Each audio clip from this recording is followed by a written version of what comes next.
Caisha, thank you for your time today. You're welcome. Start by just telling me a little bit about yourself.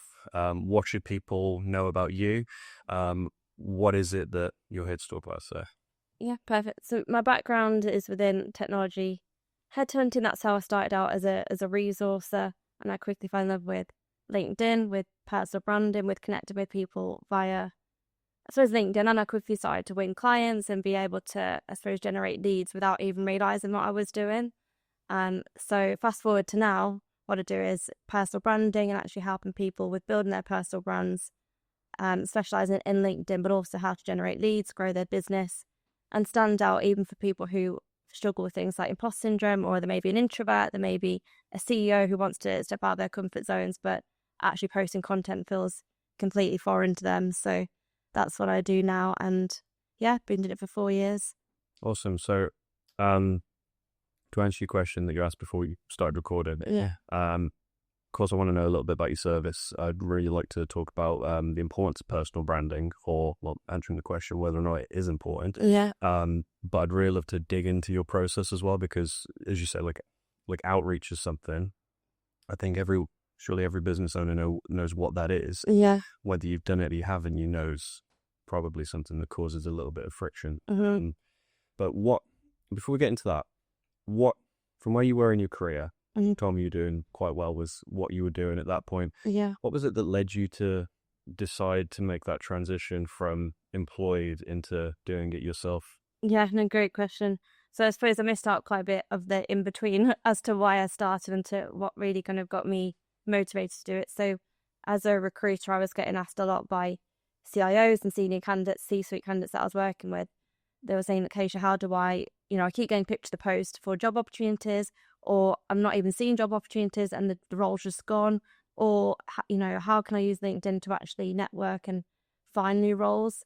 And how do I build a personal brand like other people are doing, because they seem to be getting all the jobs? So I realised actually some of these people are actually really good at what they do. They're just not good at positioning themselves. Yeah. So then I started to create workshops, and I'd be on, so it's almost on the road in London, Manchester, Birmingham every month. So it's like, every week I'd have a new workshop that I'd put on for the C-suite, executive level roles, where I'd essentially help them with building their personal brand, how to network on LinkedIn, how to create a CV that's actually going to get attention, how to actually get opportunities of speaking, and essentially how to progress their career. So I started doing that. I did that then for 6 years whilst doing my recruitment role, and that really helped me with standing out in the recruitment market, which was very competitive and still is. And also showed to the client and the candidate that I took what I did seriously and that I actually cared and would go the extra mile. But because I was doing a lot of different, as wearing a lot of different hats, I really just wanted to focus just on the personal branding piece and actually helping people with building their personal brands, and also how to use LinkedIn to generate business for themselves. So I realised, although I love the company that I work for and I still do, and I love them, as a company, it wasn't anything around that. It was more, I want to do this full time and do it for myself. And I thought, I know how to get clients because this is what I do. This is what I'm teaching people how to do.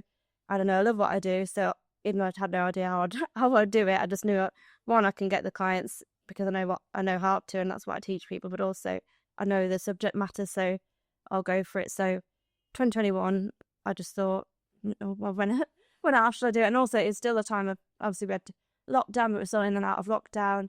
And that, it's a weird time of how do we connect with people? The cold calling thing was a lot more difficult, so you can't get through to switchboards. A lot of people are working from home.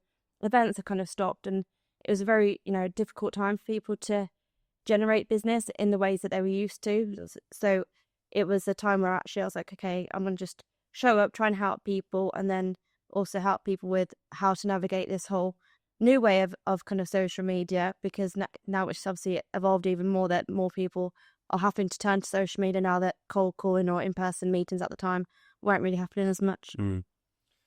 Where would you say the main shift has come from for people then? Because obviously I think everyone, let's say business, from the business perspective, to be specific, but people know there's value in social media. Yeah. But I think I would agree with like what you're saying, until like maybe more the last few years especially, it wasn't necessarily something that people invested too much time into, or really thought it was something that, as let's say someone trying to find high level employment or find new B2B clients, let's say, didn't really prioritize it as much. How have you noticed like that is the same sort of shift, and like how important would you say that is for someone now? Because I think like you can still network, you can still cold call, but if someone approached you and was maybe a little bit on the back foot, how important would you say that as a strategy or some sort of investment of time is to someone? It's really important now because buyers are smart and buyers are also nosy and they want to do their research. So events are great. You know, you and I, as we know, still love events, and getting out to meet people in person is great because we can't take away from that human. That human touch is really important. It shows we're real. We're not, you know, robots. But then it's a few reasons. Let's say you go to a networking event, you meet someone, they're going to connect with you on LinkedIn most likely, especially in a business-to-business setting. Then they're going to want to see that you are who you say you are, but also they're going to want to find out more information about you. And if it doesn't add up, or if you haven't made any effort to post content, fill out your profile, get any recommendations, then you've almost just wasted the opportunity. Whereas, let's say you go to a networking event, they meet you, they connect, then they're like, oh, actually, this, you know, Caisha or Dan could really help me with this pain point that I've got. The post content, they're really valuable. They look good at what they do. They've got some recommendations. It's going to go in your favor. And even if, let's say, they haven't got an opportunity right now, and I've had it myself where I've gone to an event, I've met someone, it's took several years, not that we want it to take several years, but of them seeing my post, and then they reached out like, you know, now's a good time for us to work together, we need your help. So it's about, yes, the events are great, but how are you going to be memorable after the event? So you need to build that online presence to stay in contact, to like really nurture and show up and build that know, like, and trust factor. And then on the other side of it is events are great, but what about all the in-between times? So it's about showing up consistently, because your competitors are most likely starting to do or are doing it now. And those people who are showing up, they are getting that credibility. They're getting people to know who they are, but also build that trust with the buyer before you are. So for me, from a competitive angle, I'd be showing up because other people are starting to do it. So get ahead of the curve, or at least beyond the curve with, you know, with showing up, because it puts you in the best position. And like I say, buyers are nosy. They want to see who you are. They want to see what you're about before they actually agree to doing business. Usually now people are smarter. Would you say it's, I mean, from that perspective, and I've heard this from other people, from a hiring perspective, if you've got two people with the same qualifications, but one has invested some time into the social media presence, 9 times out of 10, it's going to be that person. Yeah. Would you say it's an essential thing for people to look into doing now? I would 100%, whether you're in a career or whether you're in a business and you're trying to drum a business, you're going to become an asset to your company if you're doing it from a career point of view, and from a business point of view, it definitely is essential, because if not, in my opinion, you're making it 10 times harder for yourself, because, you know, you're having to introduce yourself, you're having to like really start from scratch with every person that you talk to. Whereas if you build a personal brand, you've done a lot of the work. You're using it, let's say your LinkedIn profile as a sales page, or your Instagram as a sales page, whichever way you try and drum up business, you're already doing a lot of the work. Yeah. By having the sales page or profile ready, and also by posting content, because you're making it easier for yourself. So I definitely think it's essential. Obviously, you can still win business by cold calling. That, you know, hopefully that will never go away. But people are becoming more skeptical because of things like AI or fraud that's happening. People want to know who you are. So that human layer definitely helps.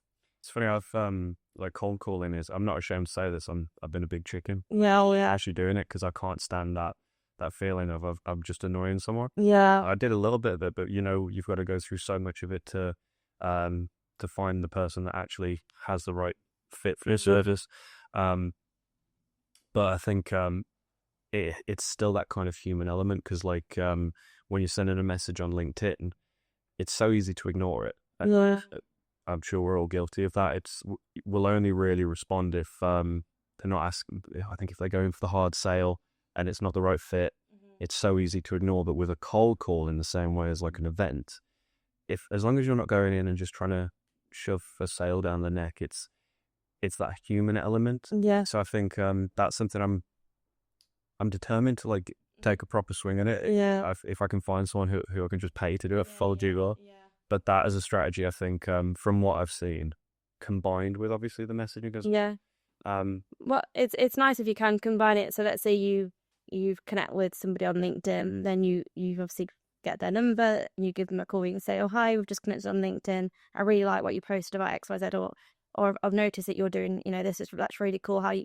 Then you've already broken the ice a little bit. So that could work really nicely. If you connect, then you give them a call. So as part of like the sequence that you actually think, we've got a layer of kind of warmness here in the foundation, rather than, hi, I know you don't know me, you have no idea what we do. But whereas if you connect with them, then you call, that's quite nice. So then they can, let me bring up your profile. Then they can see who you are. So again, it's just bringing that human element in, because I know for me, and I know a lot of people now are visual, like with how we want to look at things or learn things. So, the likes of TikTok, YouTube, Instagram, a lot, LinkedIn as well, we're all visual. Well, most people like to look at things visually. So let's say you call them, but then they can bring up your profile.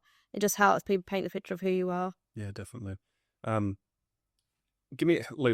Pretend I am a good prospect for you right now. Oh. What is it you can help me with? If you were to summarize your service, yeah, what are the key things that you focus on for someone? So I suppose there's 3 core services that we would help people with, and it's all essentially to build your personal brand and to generate new opportunities, and I suppose grow your pipeline using LinkedIn is the core purpose. But the three services are, and they kind of go hand in hand, LinkedIn profile optimization. So we look at how your profile looks now, do a full audit of it, look at things like your SSI scores, which is your social sun index score. Social what, sir? Social sun index. I don't think I've heard that before. But everyone on LinkedIn has a SSI score. Okay. So whether we like it or not, LinkedIn are scoring us, and it's a score that everyone can get. There's literally a link, or if you've got Sales Navigator, you can find it via your Sales Nav. If not, just search social sun index score LinkedIn, and it's one of the top Google searches anyway. To click on it, and then make sure your LinkedIn is open in another tab, and you'll be able to see your LinkedIn score. It's out of 100, and they based it on 4 different criteria. So it's things like your engaging with insights. So are you posting content? Are you sharing conversation-worthy updates? Your professional brand. Have you updated your profile? Things like building relationships. Do you respond to DMs? Are you actually conversating with people? And also about growing your network. So are you growing your network and using the tools to identify new prospects? So they're marking those 4 criteria essentially. So you'll see your score out of 100 and how it breaks down to each of those four points, but also you'll see the average in your industry and average in your network, which is quite cool to compare yourself. And also, if you're part of a company, you can also see the average in your company, which is quite nice to see, and whether you're in the top 1% or where you rank within your company. So it's quite a nice thing to be able to see. So we'd always do an audit as to where you're at now, look at things like impressions, engagement, number of followers, and your SSI score. Look at, okay, have you even filled out all your profile? Usually people haven't, or they haven't done it for years, or they're just added on the last role. So what would that mean to me though? Is that just LinkedIn saying like, we advise you do these things, or is that something that like with Google search, let's say, is that something that's going to diminish my opportunities if I good question. Yeah. So if the higher your score, the better the algorithms work for you. So things like your content's going to get seen by more people. So, and also you'll come up higher in search rankings. So when someone's searching for someone with who you are, your skills, it's all ranked on. Then the algorithms all have to do with your SSI, because you've got to think from LinkedIn, they want to push people's profiles who are complete, who engage, who post content. That's fine. So with that, when it comes to actually posting content, we want to actually make sure that it's actually, we're going to be engaging, and LinkedIn want to actually show people's profiles who are actually engaged on the platform. That's really interesting, because I think that's the battle you're up against, isn't it? And I think it's not as easy to necessarily find the data or understand actually how do I work with the algorithm. Each platform's a little bit different, and you can be posting and there's that frustration of why is it not getting the results I want. I speak to people who are like, I spend like 2 hours on a post only for it to get absolutely nothing, but it's understanding how that works and trying to get within that framework. Your SSI definitely helps. Okay. But then I think the 2 other factors that people don't really think about is, and I've even been trying it for myself recently, because I want to try to do some tests for me so I can look at it for clients. But the more that you are commenting on other people's posts and actually engaging and adding something, either that your thoughts are, or a question, look at things that happen in your industry or keywords in your industry or your ideal prospects, and go and actually intentionally comment before you post. I know everyone says it, not everyone does it. So for me, by me commenting more and actually engaging, and I've had a few clients try it out as well, engagement's already going up. So that's a big thing. Do comment on other people's posts, because it is about that role reciprocity as well. The more that you're commenting, putting out into the community, people do it back for you, because, you know, especially if you're posting something that's good. But equally, LinkedIn like that you're commenting, they like that you're adding to the community rather than just taking or just, you know, post and not really kind of, or even some people just lurk and don't add anything. So that's one thing. Engage yourself first every day. If you can get into a habit of even 5 minutes to engage with a couple of posts, that's great. If not, 10-15 minutes, you know, block it out is what I try and get clients to do. And then the second thing is about consistency. You can't just post once and then hope it's going to change everything. You have to be consistent with when you're posting and how often, and don't just do it once and expect everything to change. Have you found a perfect formula for this, like when you're helping someone with it? Because I would say it feels a little bit overwhelming, especially like I try and put myself in the position of someone who doesn't really know much about digital, the kind of, I wouldn't say technophobe, but the kind of person who struggles to maybe find an email or something. Yeah. Do you get that kind of feedback from your clients where they just find it like a bit of a headache or a minefield? Is there a perfect formula to sort of combat that? No, yeah, I suppose that's a good question. We've got formulas, and I've got a formula that is working, but I'll say each client tends to be slightly different. So a lot of the clients that we work with, they either struggle with showing up on video, or they struggle with, a lot of it's let's say CEOs that we're working with, and founders. They haven't got the time to be thinking about what's my next post going to be. They've got so busy trying to run their business that they haven't got time for it. So I'd say with the services that we're doing, I suppose it's, like I said, LinkedIn profile optimization, personal branding. So that's it. That's looking at the content strategy, looking at what do you want to be known for, and also who do you want to be reaching, like who do you want to reach via your content. Then we kind of work backwards from that. And also LinkedIn outreach as a service, we kind of take a lot of that headache away. So it's like, okay, this is what you want to be known for. This is your pain point. So we've got a client recently where their pain point is they're great at what they're doing in the industry. They don't really like being on video, and they don't really have the time to be posting themselves. So it's like, okay, how can we one, start posting so that they feel comfortable, firstly with at least showing their face, whether that's via a picture or via something that they get used to being on camera. But then two, it's actually, how can we say, we think this content this month is what we need to be putting out based on your goal, or based on this report that you've got that you want to release next month. So we look at, okay, almost simplifying it rather than adding to the confusion, that these are the 4 content pieces you want to put out this month. How do you feel about that? And then also getting some feedback from them, getting some input, but then shaping the posts, helping them with it, and just making it simple rather than confused. And I think a lot of times people when they're thinking about content, they make it so confusing that they need all these different things, but actually sometimes simple works best, especially for people who are busy and that they've already got a lot going on. I think the biggest thing with trying to stay consistent with it, it's like with any task in the business, you've got to show up and just do it. I had this conversation with someone earlier this week where she was asking me some advice on like what should she post and how can she get results from it. But the number one thing is you've got to schedule time with yourself, as though you're scheduling time with a client or something. You're going to show up. You're not going to let that person down.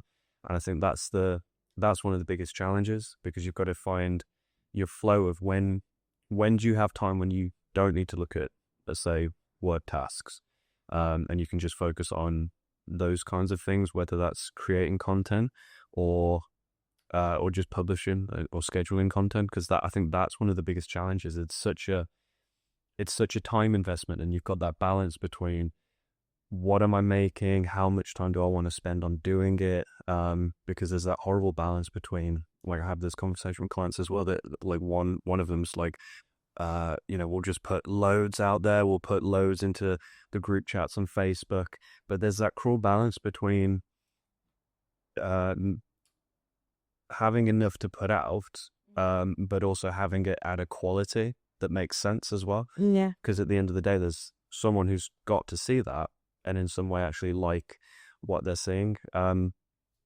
Is that something you're able to advise, or like if someone approached you with that kind of headache, what would you suggest to them as something, let's say, weekly things that they should just consider looking at, or even monthly? Yeah. Would you say 2 hours a month, get it all scheduled? Or would you say like once a week, once a day? Yeah.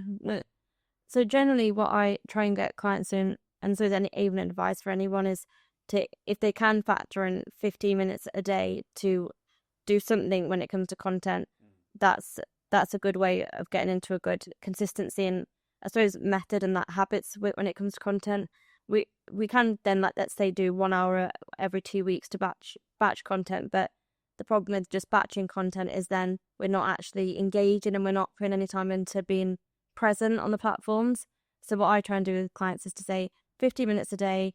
In that time, I want you to actually engage with comments, and whether people have commented on your posts or on other people's posts. That's really important. So if someone is commenting on your post, don't ignore them. Definitely. Would you say that's a difficult part of your job, trying to keep your clients accountable? Yeah. And but that's what the check-ins are for. That's what actually. Okay. So it's not like, here you go, here's all these tasks, good luck. And so it's they, I suppose they bring us on board to actually check in with them, to keep them accountable, but also to look at the analytics and look at the data behind it. So we'd look at like say things like their impressions, their follower account, their actual engagement. We can also look at, are they commenting back, but also there's things like Shield Analytics that the app that we can actually really look in depth at their data and what they've been doing, their SSI score. So it is about keeping them accountable, but doing the check-ins to make sure that often these, like I said, CEOs are super busy, so they probably haven't got loads of time. But even if they can schedule 5 minutes a day, it's better than 0 minutes a day to at least comment back to people or comment on 2 posts, for example. That would be a great start on a daily basis. But then there's also things like, okay, go and connect with 5 new people today. So it's like small manageable tasks that people can do. Obviously, if we do the outreach and prospect outreach for them as a service, they don't have to worry about that as much. It's just respond to your inquiries. But it's a case of those daily habits are actually what build up your personal brand, rather than just 1 hour a month. Because I don't think, for me, I know not some people can say, yeah, just do it an hour a month and that's great, but I don't think it's sustainable, or it's not, in terms of it's not going to get you very far. Yeah. So so generally I'd say 15 minutes a day for them to block out in their diary. And then, for example, we've got clients who are doing things like a LinkedIn Live series, and then they then turn that into a podcast, and then they may have. So we've got one client at the moment where every 2 weeks they're going live for an hour at lunchtime on a Thursday, for example. So I think it's keeping it simple, but daily habits is what we need. So in that day, connect with 5 new people, comment on 3 posts, make sure that all your actual DMs are responded to. And the other thing that I try and get clients to is look at who's been engaging with your post. Even if it's 3 people, is there anyone in there that could be a good prospect, or just a good someone to have a coffee with, or even like an informal network chat, because you never know where that conversation may lead. So, it's always the low-hanging fruit that's in your likes, and it's ways that I've been able to convert some of my biggest opportunities from, people who are constantly liking my stuff, but they've not actually reached out. And there's been a couple of times, and not one time in particular, that then led on to quite a few opportunities. Someone was liking my posts quite a lot. I wasn't getting loads of engagement at the time, but quite liking myself. I thought, oh, I'm going to just reach out to these few people that do seem to actually care about what I'm posting. This is like quite a few years ago, and I just put like, hi, thanks so much for commenting or engaging my post recently. Really appreciate it. How are things going for you at whatever company they're at? If there's anything that I can answer in future posts or my future LinkedIn lives, it'd be great to hear from you. So I want to make sure that they're valuable for you. Then they got back and said, oh, I've been meaning to reach out. Actually, I do want to talk to you about working with you. And then I worked with him, and then the next company it went to, and the next company. So it led on to a huge opportunity for me. But just from being proactive, looking at who was in my likes, who was in my comments, and just reaching out. So that's what I'd get clients to do as well, is look at who is engaging with you, either from a prospect point of view, or could they just be someone good in the industry to have a chat with.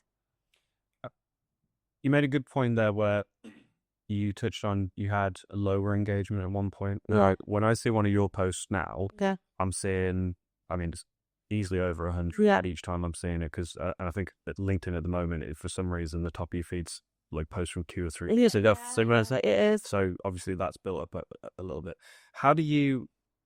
I'm curious. What was when did you start to notice an increase in yours, and how do you personally approach your own? Are you doing the 15 minutes a day, or are you thinking further ahead with what you're doing?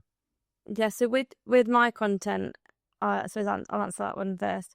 I am doing a daily method. I try and practice and teach people what I'm doing, practice what I preach almost, because otherwise, if I'm doing it one way and then teaching people to do it a completely different way, I feel like that wouldn't, I'm teaching people what I'm doing that's working. So I had done it before where I'm like, okay, let me, batch this for the next 2 weeks. But what I found, and I don't know if other people have found it, I've heard mixed reviews, to be honest, is that when I have scheduled posts and one, I forgot to go and comment before it, which I think is a good practice to go and comment before your post, and I have noticed that has helped with engagement.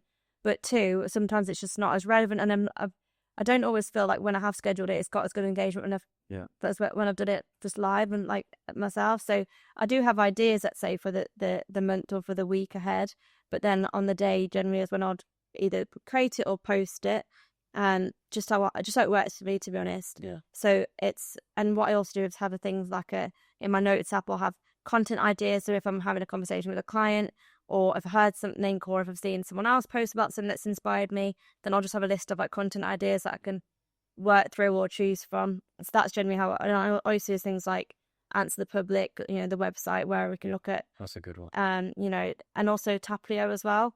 So that's quite cool for looking at what's the trending post right now. But generally, I'm using it from what clients are asking, what DMs I'm getting, what conversations I'm having, and just think, oh, that's quite a cool idea. Or actually, I didn't realize someone really struggles with even, their what to put as their headline, or, it's like thinking almost if I'm getting a question about something, I'll put it in my notes so that I can make it into a content piece. Yeah, definitely. But every day is how I do it.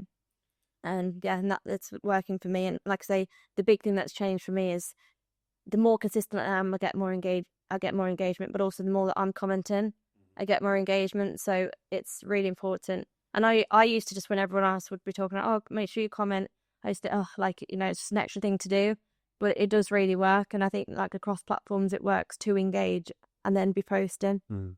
I wonder as well, I think I heard the scheduling feature, so LinkedIn I'm not sure if that has a knock-on effect with when you're posting, because for example, like I'm pretty confident that with like TikTok or Instagram, the algorithm prefers it if you're, let's say, editing in-app or filming, for example, rather than scheduling, which is like, I mean, LinkedIn has its own feature to schedule, and so is Facebook and Instagram. So you'd hope that wouldn't be the case, but is that something? I've done some testing with it, and it does seem to get slightly lower engagement.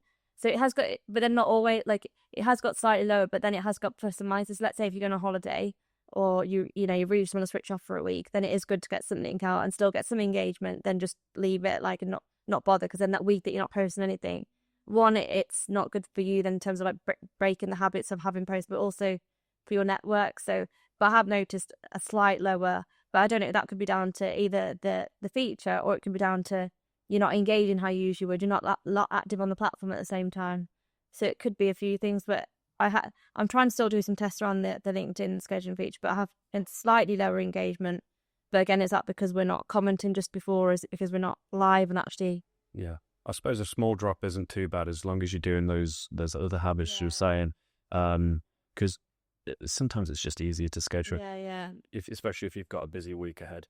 And then at least you're getting something out rather than, nothing. So for people who are super busy, they're on the road all the time, or they're traveling overseas, then we will generally want to schedule it, because then, but I just say to them, even if you're like, you're overseas, just try and factor that time in, even 5 minutes to comment a day, because then you're building up, you're like network hacking as well, I would call it. Like you're actually going into other people's network, you're commenting, then they're going to see your comments. But also, like I say, the algorithms love it. So it's small habit that doesn't take long, just do it on your phone, can really help with your own engagement, and also help with your attracting inbound leads rather than always relying on outbound. Definitely. I got one more thought on the posting side, because then I really want to get into the outreach aspect of it. What would you advise people on content as a strategy? Because, correct me if I'm wrong here, but like the data clearly shows that like video tends to outperform any other form of media. But then the balance with that is you've obviously, how much time do I put into it? No. Film it on my phone? What if, so people that I work with are like, Dan, can I just use a teleprompter? Sure, but then you've got to spend 2 hours scripting. It's a cruel balance. What I've seen that works for yourself, just recently you obviously went on a holiday, you've been reusing photos from that. One thought I had as far as like a practice, what you're preaching, when you go away, would you say to someone that you're working with, I want you to wherever you go, think that you have to get a professional photo, or is it just happy accidents that you're getting? Because I think that's one of the things that maybe people get frustrated with. If they know they've got to put time into it, but they're a little bit frustrated, they hate that it's something they've got to do. I know that one of the things that people get frustrated with, they don't necessarily want to feel like they've always got to get the camera out, or everything's always a photo opportunity. What would your thoughts be on that for someone? I suppose it is, for example, I've got a client who's away now. I suppose it's like holiday season. And I have said to him, this is the one that doesn't really like to be on camera as much. But I have said, can you, and I suppose I've had it the past couple of weeks with 2 other people actually, just remember to try and take a photo. Because obviously, let's say they're going with their family. Some people don't mind posting their family, but often people don't. Like, some do, but like, I'll just say, just try and get a photo by yourself there. And that's not really a big task. So I think even if they don't like it, it's about what is the goal, like why are you even engaging with us or paying us I'm doing it to help your engagement. So it's kind of, even if they don't like it, it's think about the end goal. Like, you want to grow your business, you want to generate leads, you want to get more sales. So you almost just have to get on with it. And so it's kind of like, for me, that would be my advice. If you're away, obviously you don't have to take photo every single day or even think, oh, it needs to be professional photos. You see some of mine that shows me out after a run or before a run, or I'm actually kind of, going out because it's I'm out in IB. They put it like it's just me, but it's like my friend's hen do. Obviously, you don't need to be like really like not professional, but some of your own like personality in it is good. So it's a case of, I do advise them to take pictures, especially if they're on holiday. Yes, you can just take one. That would be great. So we can do a post or to tie in with something that's of relevance. But then if they're out at events or they're out with a client or they're out for lunch or they're on the road, definitely I'd say try and get those photos, because a lot of them would come to me because they feel awkward with posting. But that's the whole case of pushing their comfort zones to do it, because image-based posts and video work really well. And that's where you'll see when you're scrolling on LinkedIn, obviously where we specialise, you'll see a lot of, including mine, like images, let's say of the person, and then a caption that's useful. And the reason why we're doing it is because it works. So it's actually, for whatever reason, people like to see real people, but also LinkedIn and social media like to see real people for the algorithms.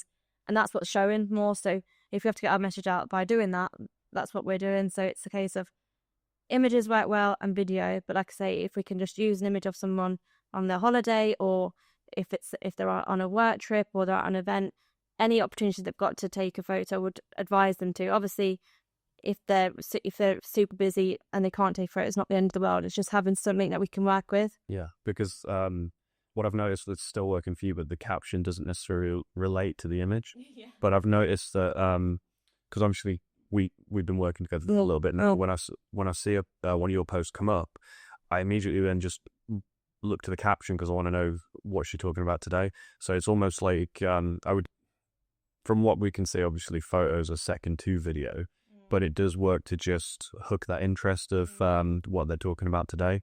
Because I think that might be someone's hesitation. Like, does the photo have to be relevant to what I'm talking about? But it doesn't seem to be the case. I think the photo is almost that bridge to guide people to the message, because obviously the caption is where you're going to get most of that context from. That's it. And I think obviously the other thing is that because he's on LinkedIn, it's a lot of people are still just posting corporate or company-based posts, which are cool. We obviously need to post something like that, but they're not working to get much attention. So if you've got a message to put out, either put it out by yourself or via your team or via your employees, because people who post content are getting more views. So we have to stop them in some way and make it work. But it is like, for example, even if you can either tie it into a tiny message that's to do with something, or you can use the word I or my to make it more human-like. But a lot of times when I'm putting a picture, I will then put a caption that's really useful, valuable. But the picture is just essentially to get people to work for the algorithms, being completely truthful. And I suppose the third piece of content that I would advise, and I try and do myself, is carousels. So like the slideshows that we would make, and that's essentially, they work really well to stop people but to teach a message or to kind of like add value. So with content, I always try and do 3 types, which is value content, so actually add to your network, give something away, give advice, because then you're going to position yourself as the expert and actually helpful. Then story based content, and like personal content, human content, who are you, bring people on your journey with you. And then the third is social proof, so how can you tie in a client success story or a client win or something that you've done with a client that's worked well, because people want to see that you are good at what you do. Yeah, definitely. I think it's carousels in particular.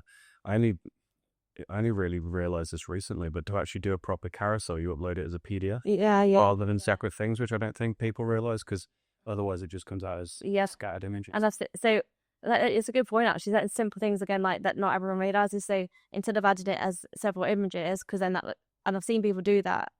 And so it is a good point. But you add it as a document, like say as a PDF, and then it'll just come up as a slideshow rather than.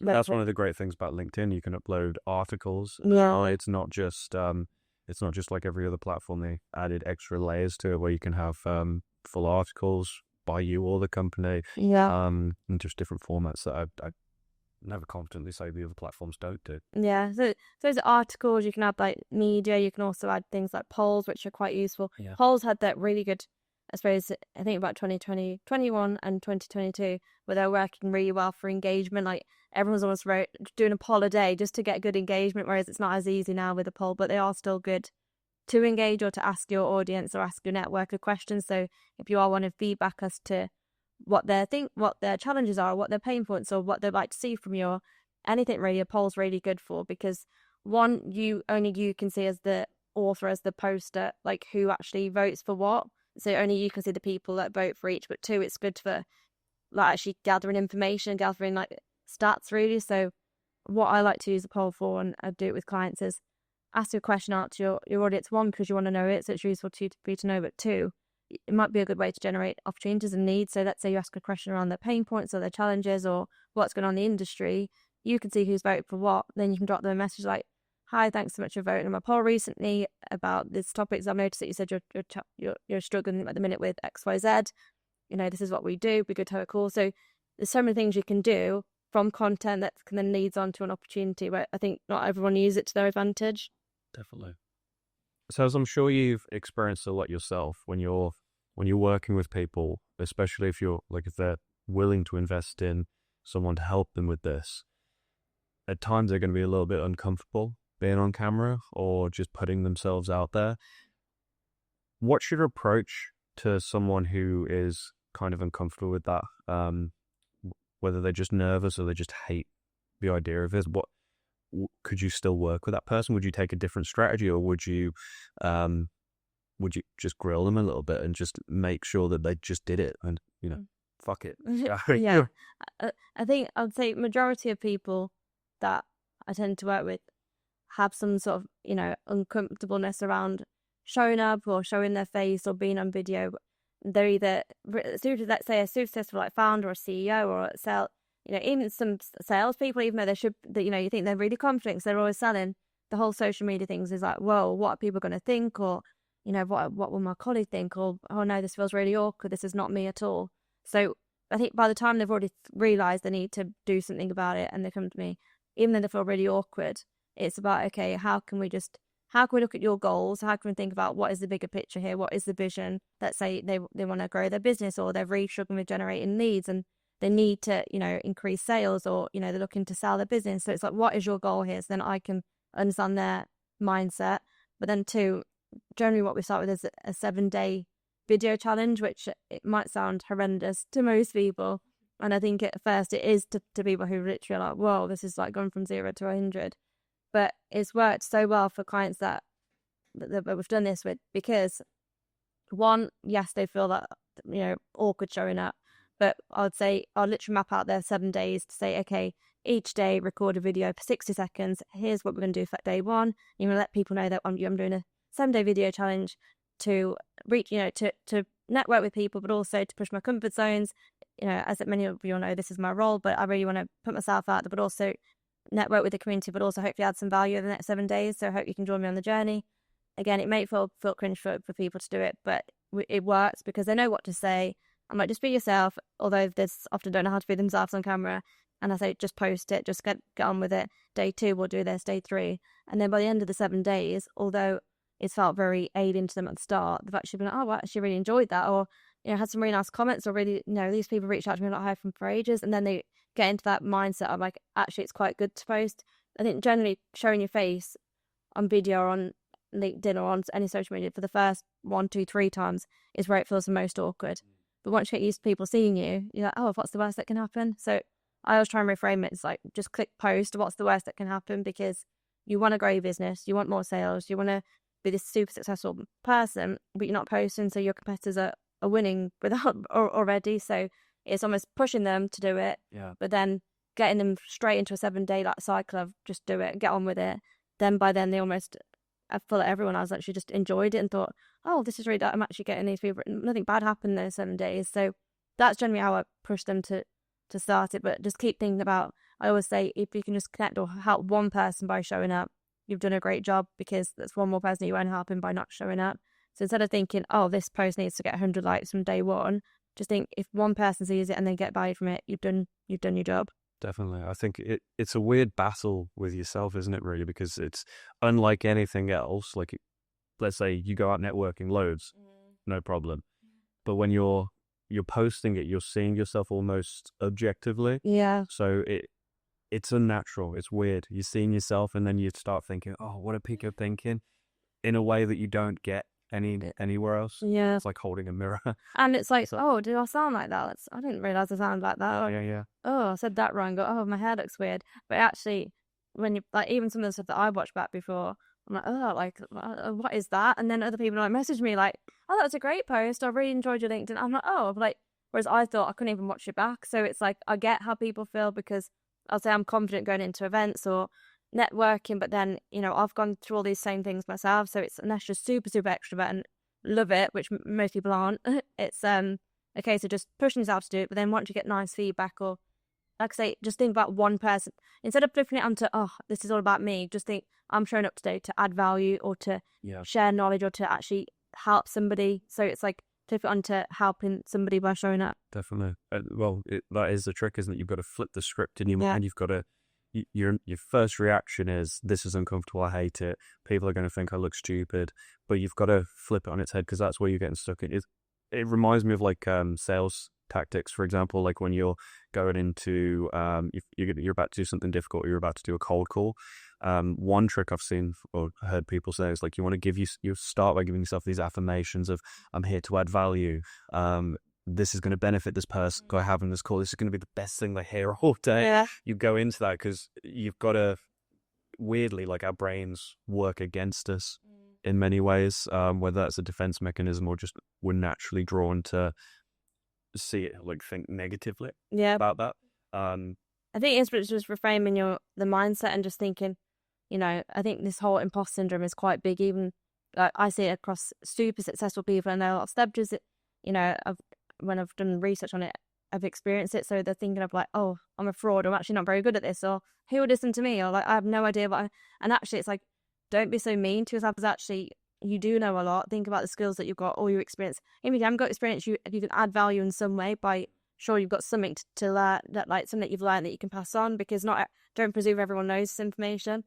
So it's like, just reframe your mindset to like, actually, no, I do deserve to be here, I am valuable, and also, why not me? Like, why can I not show up like everyone else is doing it? So you're no better than those other people that are doing it. Probably, oftentimes you're better than not. That's not to compare people, but often people with more experience, or you've actually got more, you know, credibility, but you're not showing up. That other person generally looks like they have. So it's just a case of perception. So it's a great perspective to take, because I think one of the best books to read is autobiographies by people or of industries that you really respect, because what you learn from that is they started with nothing. These people that you're admiring, and you're thinking, God, I wish I could post like that. Well, they started somewhere. They probably did things that you would now probably not want to watch or find cringe. It's just so because no one, like, stopping yourself from doing something and trying to tap into a strategy that could lead to opportunity, you've got to ask yourself, like, why do I have any less right than anyone else to do this? And if no one sees it, no one sees it, it's fine. Go again. That was it. And like you say, like, we all started, and everyone starts from somewhere, oftentimes from nothing. So it's a case of like, it's just perception that you think, oh, they're better than me, or they've been doing a bit longer, but they all started somewhere. And so it's just a case of, the sooner you start, the sooner that you can be on that same path. So it's a case of, no one's better than anyone. It's just that they've decided to show up maybe slightly sooner. So sooner you start showing up, you'll be on the same with your own path with building your personal brand and being visible. Absolutely. So as far as the outreach aspect of it, I'm going to talk a bit about my experience with it. Yeah. And that's going to lead me on to some questions. So I learned about it, studied it quite heavily, was doing a little bit of it, but last year I tried to invest my time more heavily into that. So I left BNI. Last year I thought, we'll pull back. I don't think it was necessarily that I intentionally wanted to pull back from networking now that I think about it, but I wanted to really invest in these strategies that I was learning about. Because when you learn about how do you win new business online, emails en masse, cold call, send out physical mailers, but obviously LinkedIn is one of those that you hear people say it's a goldmine of untapped opportunity. So I got into it, tried to give it a go. I was experimenting with the emails. I did LinkedIn automations on the outreach. I tried different formats of because it's like there's structured approaches where obviously people hate the template approach when it's templated, but it's also it's a game of numbers from what I understand. I wasn't able to crack it. It's something I need to reinvest my time into. What would you say is like the perfect formula for this? Like, and is it you're just not sending enough messages, or your messages aren't good? Like when you're approaching some kind of outreach strategy for someone, what does that approach look like? Are we starting with hi, thanks for connecting, or are we going straight in for the kind of templated approach and follow up with a similar templated approach? And because obviously you're doing this as a service now, but you also said you were being quite successful at doing it. So what would you say is that perfect formula that people need to know? Yeah. And stop me if I'm giving away too many of your secrets. No, that's good. What's the formula? So I suppose when I first was doing it, like years ago, when I first started out, even within the recruitment world, and I was finding myself quite successful with it, I was obviously this before AI or any software could do it for you or anything. So, and what was working for me then was just being human and actually being normal. And I don't know if there's anything to call normal, but I was actually just reaching out. Whereas I think a lot of other recruiters, which I didn't realize at the time, so I was like 19, was started in this job, and I was just like, I'm just message people, and I actually just be myself and tell them, I basically messaged them saying hi, their name. I hope you don't mind me reaching out. I've just started my new role at the company. This is what I'm going to be doing. It'd be great to I'm just trying to grow my network. It'd be great to connect. And I just have been honest. I was just like, I've just started my role. I'm not going to make out I'm ending other than again, sometimes you want to tell people all these great things you can do, but I was just telling them who I was and what I was trying to do, really, what my mission was. But then on the back of doing that, I actually won 2 big clients for the company when I wasn't even supposed to. I wasn't even trying. Like at the time, I was just trying to build my network of candidates. So I wasn't actually even trying to. I don't know what I was trying to do. I was just trying to grow my network. But because I think I was being human and just telling people who I was and what I was trying to do, it made people really like almost connect with me and just think, oh, let me just try and help this girl out. She's new in her role. She's she's reached out. She's trying to grow a network. Whereas I think a lot of people are just like, hi, we do all this, and send them a big spiel of what they did, but weren't making it about, weren't telling them who they were or what they were trying to do or care about what they did either. So back then, that's what I was doing, just being human and just without realizing, to be honest, just not following a script, just reaching out to people. Yeah. And so that's one thing I was doing, but I was also doing it at mass. I was like almost like relentless with it. I just wanted to, for some reason, I just really wanted to grow up. I wanted to jump back then, because hit over 500 on LinkedIn. I just really wanted to hit 500, and I was just almost like obsessed with keep connecting with people. And then now I've just tried to follow that same approach for me, but also for people that I work with, because again, you can't, yes, you've got all these cool softwares and tools that we do tap into, but you can't be being human. So with the conversations, we'd always end up, one, again, it is volume, because I have some people come out to here like, oh, no one's really connected with me. And I'm like, well, how many connections? She's enough. That's in about 5. I'm like, that's not enough. So one, we need more volume, but 2, we need to make sure that the messages sound like you. So I'd always say to a client, how do you talk to me how you'd speak? Like, how do you sign off a message? How do you, some people put cheers, some people put best regards, some people put, kind regard. Like, these little things of how you speak are really important, but also things like, what will this person care about, or why would they care about what you're writing about? So it's a case of one, it all comes back to that profile. If your profile look good, otherwise I'm not even gonna look at your message, to be honest. That's where a lot of people go wrong. The profile doesn't resonate with the people that they're trying to reach out to. So in your headline, cover banner, everything needs to resonate with the person you're reaching out to. But then secondly, when you are reaching out, be human. So we would always send out the first message. So like, hi, the name of, whether it's up from across your profile through mutual connections, which a lot of times we'll go down that angle, because if we can tap in some of their second or third degree connections, that's always looks good, because then we're tapping into, oh, we've got something in common. Or it's, something along the lines of that they're in the same. We look at some sort of commonality first. And then once they do connect, we then wait a day and then we send out another message. But the big thing that we do is have a set of a sequence where we make sure it's human, but also that it's not too much that it's going to be like every single day. But also, as soon as that person responds, we stop anything and we then pass it over to the client to respond to any response that they get in, because we don't want it to sound too robotic or too automated. So it's a big thing of grab their attention. So always would say hello, would also either talk around something on their profile, which is really important. So, either compliment on something on their profile or notice something on their profile. Then if add some curiosity or add something like, a client you've worked with and similar in the industry as to what you've done as in a pain point, and then ask a question or a call to action. So where I think a lot of people go wrong is the messages are way too long. They sound robotic. They've got like 3 questions in one message, so only one call to action ever. So I'd always start off with like the hi, then like, either something about their profile that you like the look of, or, oh, I've noticed you've done XYZ, or really liked your post on whatever it may be, or I've noticed we've both attended this event.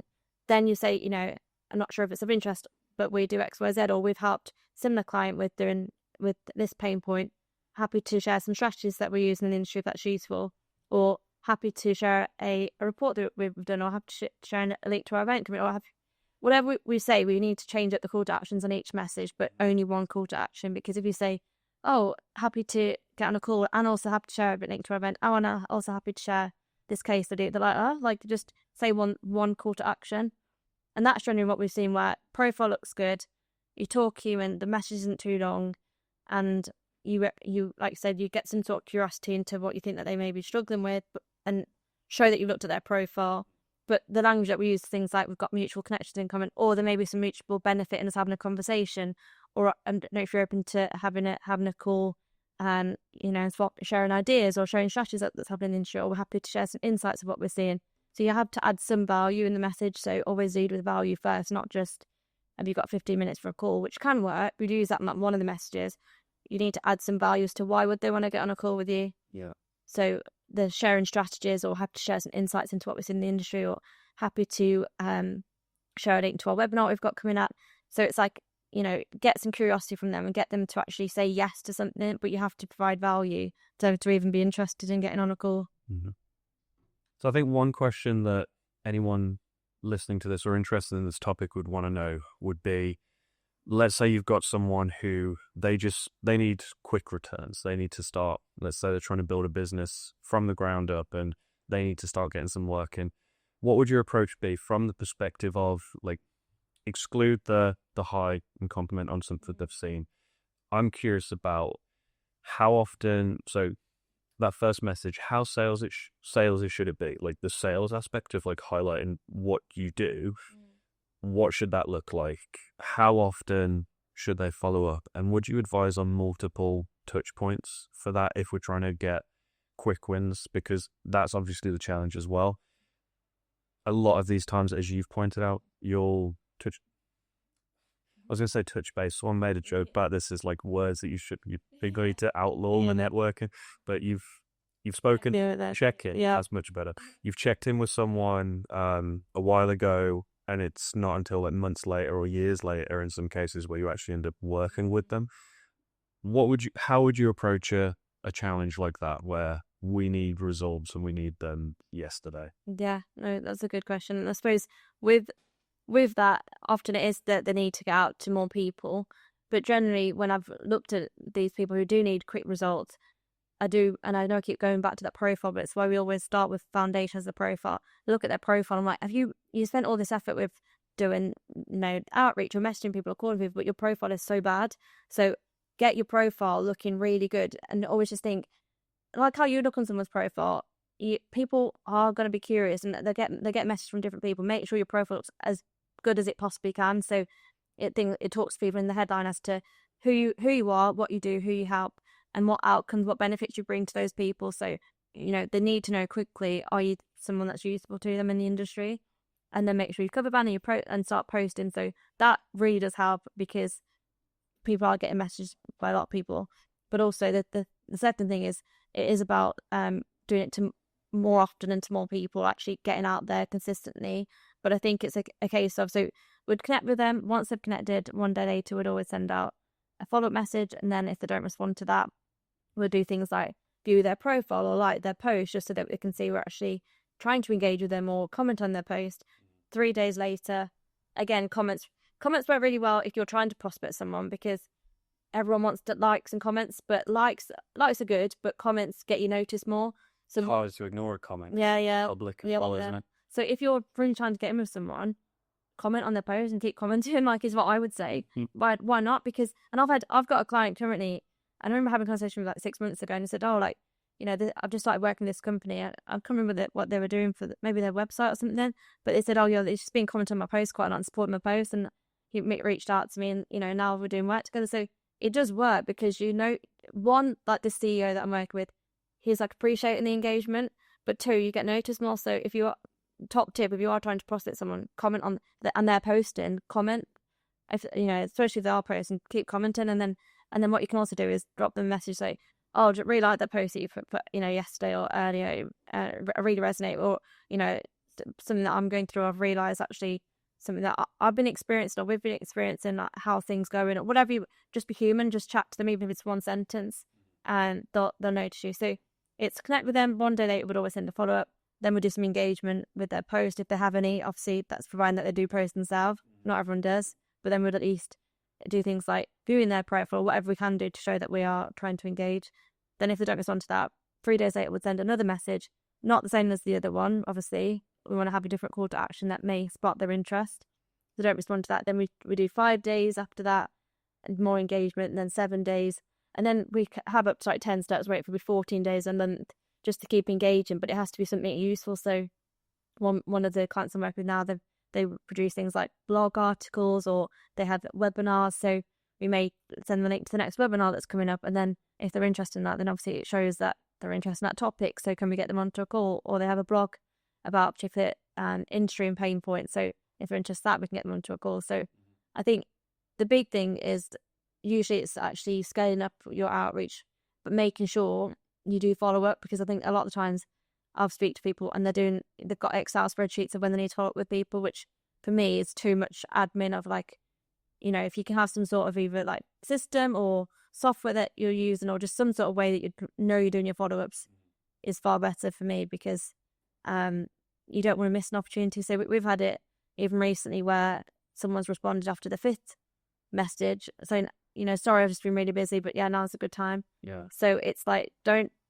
forget to follow up, and don't forget to engage. But you can win business fairly quickly, providing your profile looks good, because we'll be going out like at more of a scale, rather than a couple of people here, a couple of people there, and each person will get a follow up.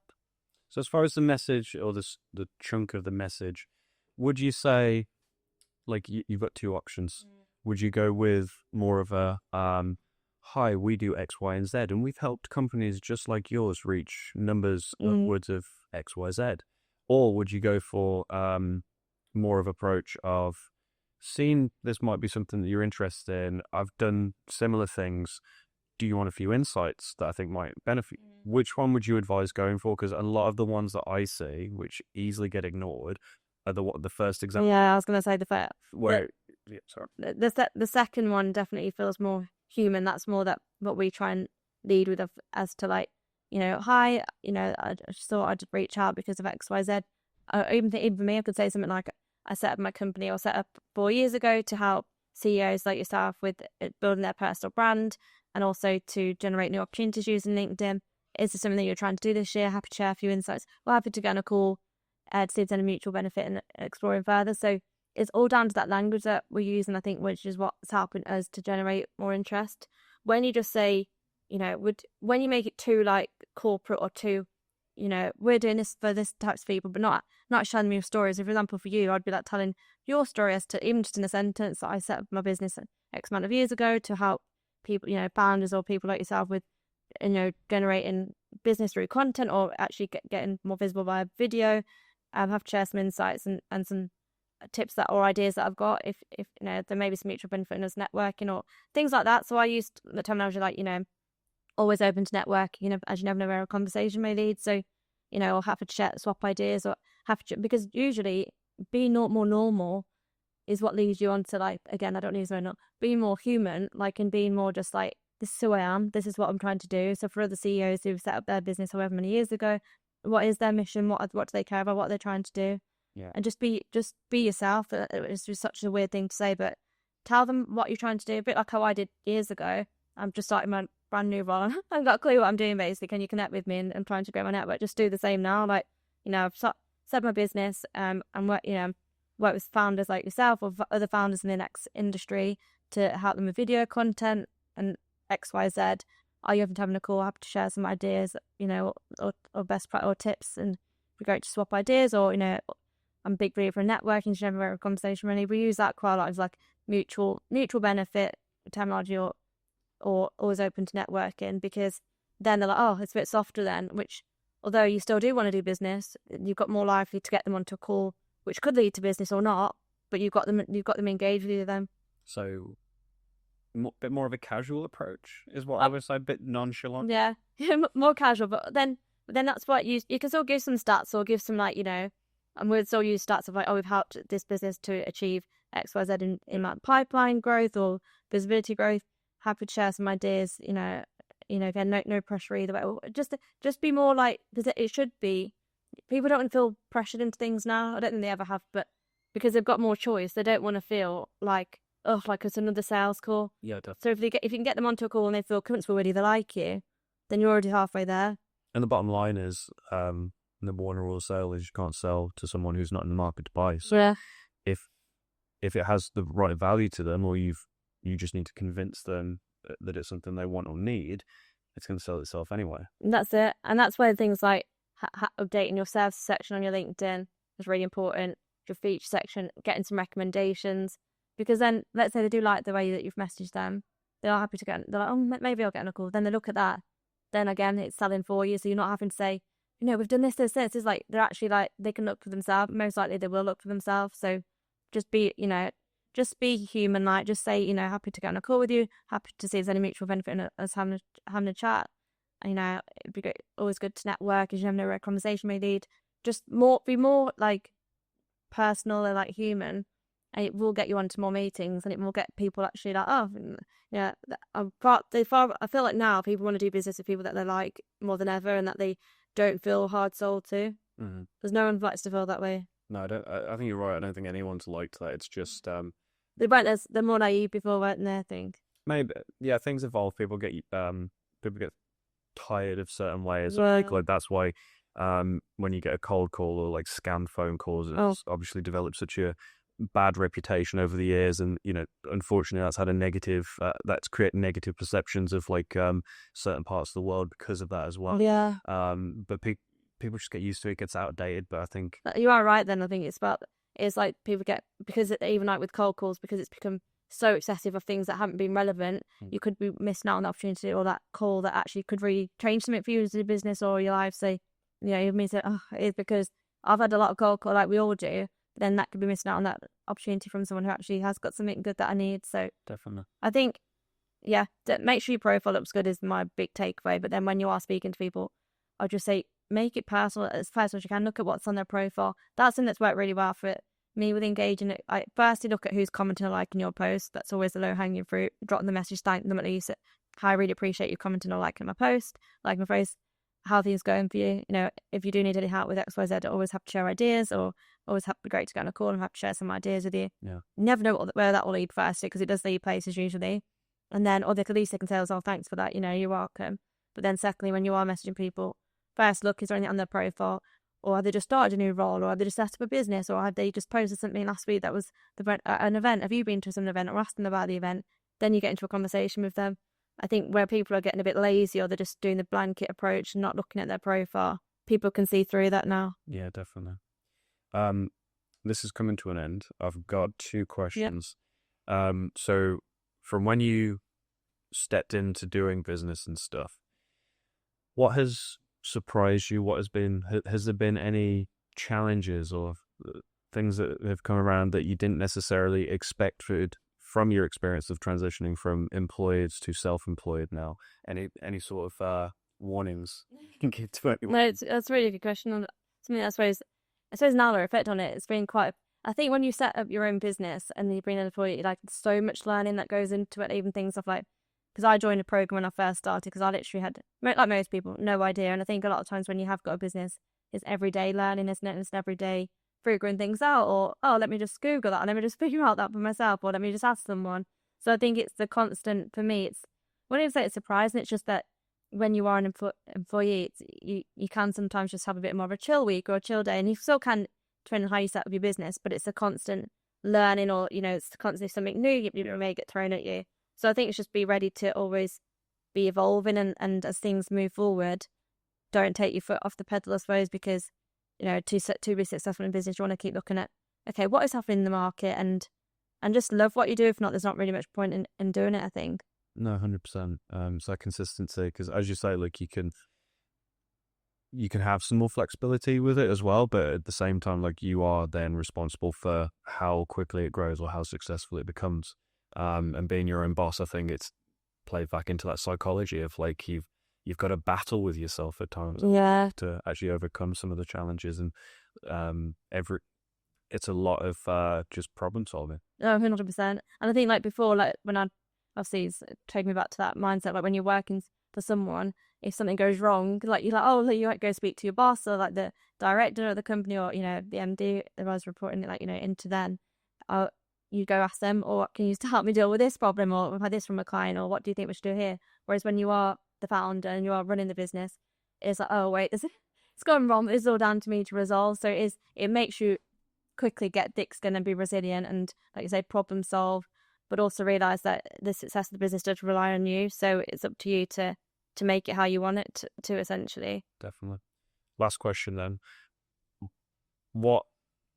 Whether it's one or several, what are you focused on this year? What do you really want to try and achieve by the end of this year, and what can people expect to see from you this year?